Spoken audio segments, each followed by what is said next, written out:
Surat cyber crime cell પોલીસે online ચીટિંગની કરોડોની રકમ સાગરીતો મારફતે વિડ્રોલ કરાવી તેના યુએસડીટી લઈ ચાઇનીઝ ગેંગને મોકલી અપાતા મુખ્ય સૂત્રધારને લખનૌના એરપોર્ટથી ઝડપી પાડી કાયદેસરની કાર્યવાહી હાથ ધરી છે। ઓનલાઈન ચીટિંગની કરોડોની રકમ સાગરીતો મારફતે વિડ્રોલ કરાવી તેના યુએસડીટી લઈ ચાઇનીઝ ગેંગને મોકલી આપતા સૂત્રધાર પાર્થ ગોપાણીને સાયબર ક્રાઇમે લખનૌના એરપોર્ટથી દબોચી લીધો છે। તેની પાસેથી 70,000નો મોબાઈલ કબજે કર્યો છે।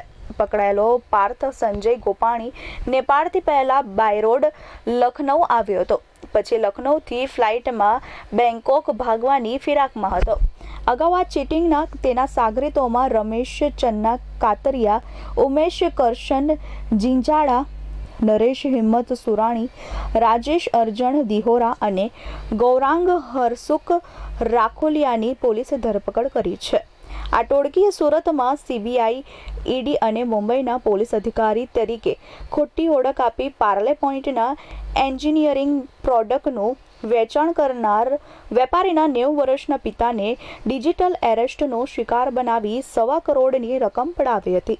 સૂત્રધાર પાર્થ ગોપાણી કંબોડિયામાં બેસી ચાઇનીઝ ગેંગ સાથે ઓનલાઈન ચીટિંગનું આખું રેકેટ ચલાવતો હતો। ચાઇનીઝ ગેંગે કંબોડિયામાં કોલ સેન્ટર બનાવ્યો હતો। પાર્થ તેનું કમિશન કાઢી યુએસડીટીમાં ચાઇનીઝ ગેંગને આપી દેતો હતો। નેશનલ સાયબર ક્રાઇમના પોર્ટલ પર જે બેંક ખાતાઓ આરોપી પાસેથી મળી આવ્યા, જેમાં અલગ અલગ 14 રાજ્યોના 173 ફરિયાદો થયેલી છે। ગઈ તારીખ 27/11/2024ના રોજ સુરત સાયબર સેલ દ્વારા એક મોટું ડિટેક્શન કરવામાં આવ્યું હતું, જેમાં વરાછા વિસ્તારમાં એચડીએફસી બેંકની બહારથી 5 માણસોને એક i20 કાર સાથે પકડવામાં આવ્યા હતા। આ કારમાંથી સાયબર ક્રાઇમની ટીમને 9.5 લાખ રૂપિયા જેટલા રોકડા મળ્યા હતા અને ગાડીમાં રમેશ કાતરિયા, ઉમેશ જીંજાળા, નરેશ સુરાણી, રાજેશ દિહોરા અને ગૌરાંગ રાખોલિયા 5 લોકોની ધરપકડ કરવામાં આવી હતી।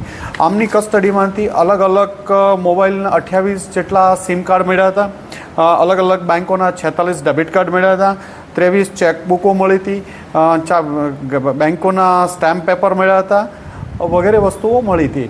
આ લોકોની પૂછપરછ કરતાં આ ગેંગ આખી ડિજિટલ એરેસ્ટના કેસો સાથે સંડોવાયેલી હતી અને આમની પૂછપરછ દરમિયાન ટોટલ 173થી વધુ ફરિયાદો ગુજરાત અને અલગ અલગ રાજ્યોમાં 24 જેટલા સ્ટેટોમાં દાખલ થયેલી હતી। એમાં ગુજરાતમાં 9થી વધુ ફરિયાદો હતી, જેમાં અમદાવાદમાં 5 કરોડ રૂપિયાની ડિજિટલ એરેસ્ટ, સુરતમાં 1,15,00,000નું ડિજિટલ એરેસ્ટ, વલસાડમાં 65 લાખનું ડિજિટલ એરેસ્ટ।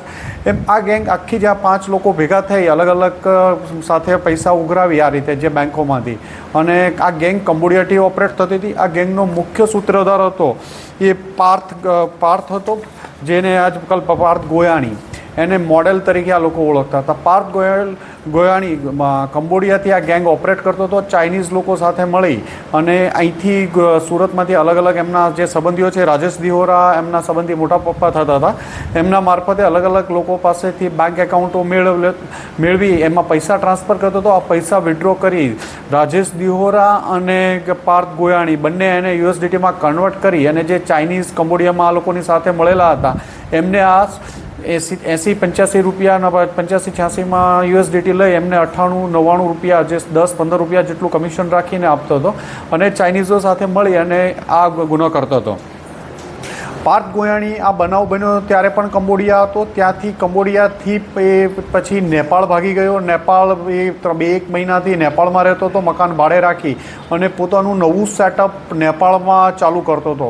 આ દરમિયાન એ ગઈકાલે નેપાળથી લખનૌથી ફરીથી કંબોડિયા જવા જતાં એરપોર્ટ પરથી પકડાઈ ગયો હતો। સુરત સાયબર સેલ એની ટીમ એને લઈ અને આવી છે, એની પૂછપરછ ચાલુ છે કે એણે ક્યાં ક્યાં કઈ રીતે પ્લેટફોર્મમાં ચાઇનીઝો સાથે કઈ રીતે કરતો હતો, કોની પાસેથી અહીંયા કરેલું છે, એ તમામ હકીકતો એની પૂછપરછ દરમિયાન મળી આવશે। ચાઇનીઝ ગેંગો જે હતી એ અલગ અલગ કોલ સેન્ટરો બનાવી એમાં ઇન્ડિયન, બાંગ્લાદેશી, પાકિસ્તાની લોકોને ત્યાં રિક્રુટમેન્ટ છે। કંબોડિયામાં ફ્રોડ પણ મોટું થાય છે, ત્યાં આખા જ પેલા અહીંથી વચ્ચે 200-250 લોકોને ત્યાંથી બચાવીને બોલાવીને રેસ્ક્યુ કરીને કાઢવામાં આવ્યા હતા. સાયબર ફ્રોડ એક હબ બની ગયું હતું ત્યાં, જે ફ્રોડ માટેનું લોકોને જોબ માટે એવી રીતે બોલાવી અને કિડનેપ કરી એમની પાસે સાયબરનું કામ કરવામાં આવે છે. આવા કોલ સેન્ટરો ઉપરથી આ ડિજિટલ અરેસ્ટ, ઇન્વેસ્ટમેન્ટ ફ્રોડ, અલગ અલગ પ્રકારના ફ્રોડ થતા હતા. આ ફ્રોડ થાય એ પૈસા અહીંથી આ સુરતના જે રમેશ દિહોરા, એ ગેંગ છે પાર્થ ગોયાણીના સંબંધી, એ લોકો અલગ અલગ એકાઉન્ટમાં પૈસા વિડ્રો